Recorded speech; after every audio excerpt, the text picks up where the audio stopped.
So children, I have written here some points. If a disease is autosomal dominant, or if it is a autosomal dominant trait, then it will seldom means rarely skip a generation, as it is shown here. It is a autosomal dominant trait, and example is myotonic dystrophy, and it is present in every generation, parental generation, F1 generation, and in F2 generation also.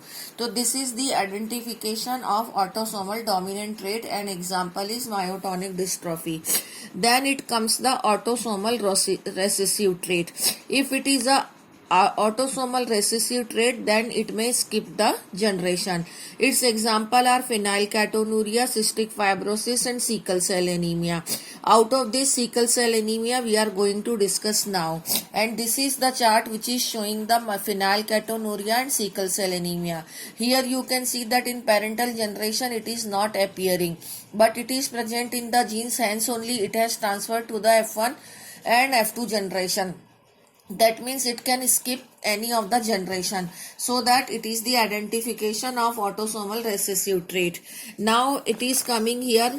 Now I will be going to give you the autosomal recessive trait, the three types of it in different three cases, which I will be discussing later on. Now it comes the sex linked dominant trait. Its example is actually not in your syllabus, but its example is Rett syndrome. But now very important one is sex linked recessive trait, and sex linked dominant trait is actually more common in females.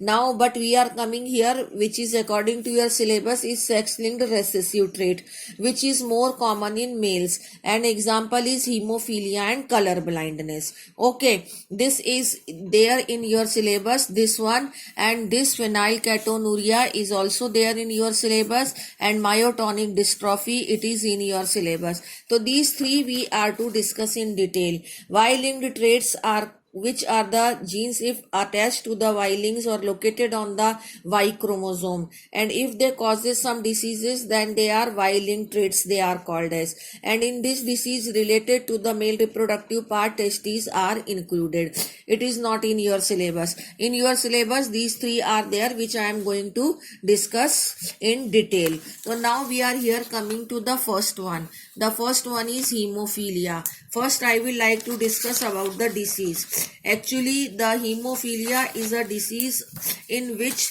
the protein which is required for the clotting of the blood, that protein gets affected due to the change in the structure of gene. If the actually this change in the structure is called as what? Due to the mutation or due to the alteration. So if that here what is happening, actually the sex, it is a sex linked recessive trait, and in this the blood clotting protein is affected, which actually this protein is required in the cascade process.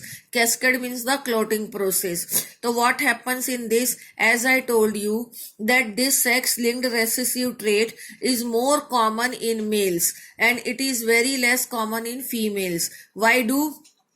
Because female will become hemophilic when both the parents should have a gene for the hemophilia, means father should be hemophilic and mother should be the carrier, then only the female can become the hemophilic. I am going to tell you everything with the help of the cross, which I have drawn in the book here, but I have drawn it for you in notes also. In your book the cross is not drawn. Come to here.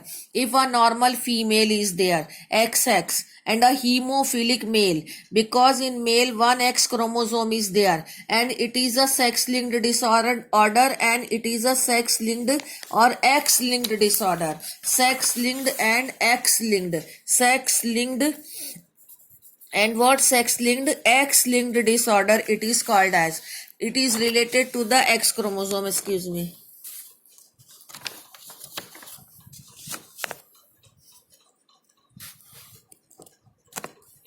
Now look at here, this is XX, female is there and male is XY, but it is a X-linked disorder and only one X chromosome is there in male, and that has become hemophilic. So that the male will become hemophilic by only only one. If the allele for the hemophilia has come only on one chromosome, then also the male has become hemophilic. Because man is having only one X chromosome and that has become hemophilic, so the male will also become hemophilic. Now the gamete XX and gamete will form XHY. Now first is crossed with first, so XXH condition will become. Now what is there?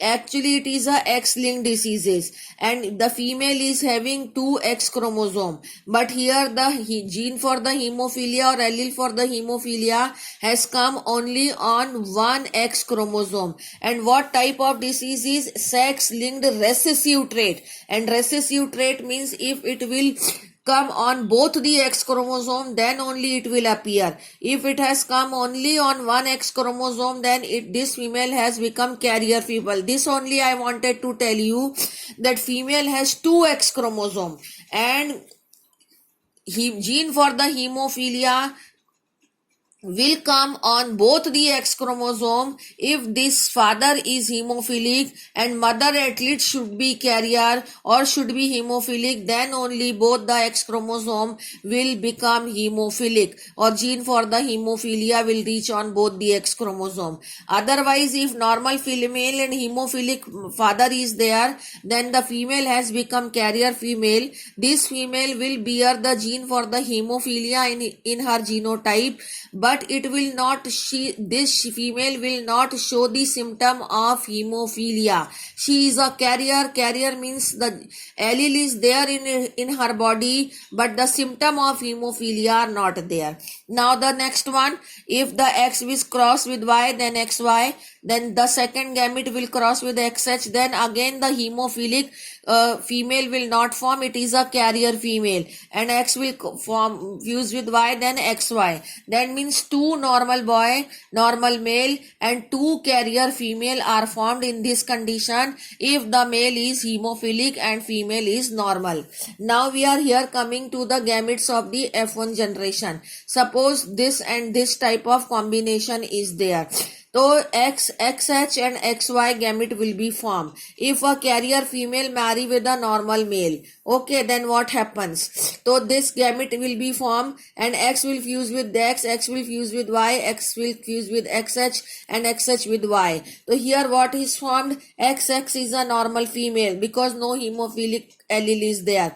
XY is a normal male, no allele for hemophilia. XXH condition is a carrier female, okay, and XHY is a hemophilic male. अब आप इन दोनों में compare देखो कि here in only one X chromosome if hemophilic allele has come, but this female has become carrier, not the hemophilic. दोनों में ही एक एक X chromosome पे आया है, लेकिन मेल में एक X क्रोमोसोम पे आते ही वो हीमोफिलिक हो जाता है, जबकि फीमेल में एक X क्रोमोसोम पे आने से वो हीमोफिलिक नहीं होती, वो कैरियर बनती है. क्योंकि फीमेल को हीमोफिलिक बनाने के लिए दोनों X क्रोमोसोम पे आना जरूरी है, क्योंकि ये सेक्स लिंक्ड रेसेसिव ट्रेट है.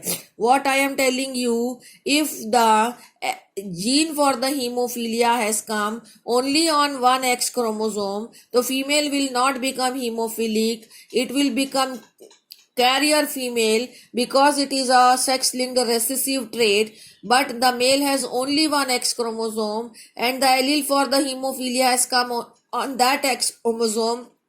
So male will become hemophilic. That means the chances of becoming hemophilic is more in males than in females, because in male only one X chromosome is there. If it has become hemophilic, so male will become hemophilic. But female has two X chromosome and the arrival of hemophilic gene on both the X chromosome is possible only when both the parents should have the gene for the hemophilia.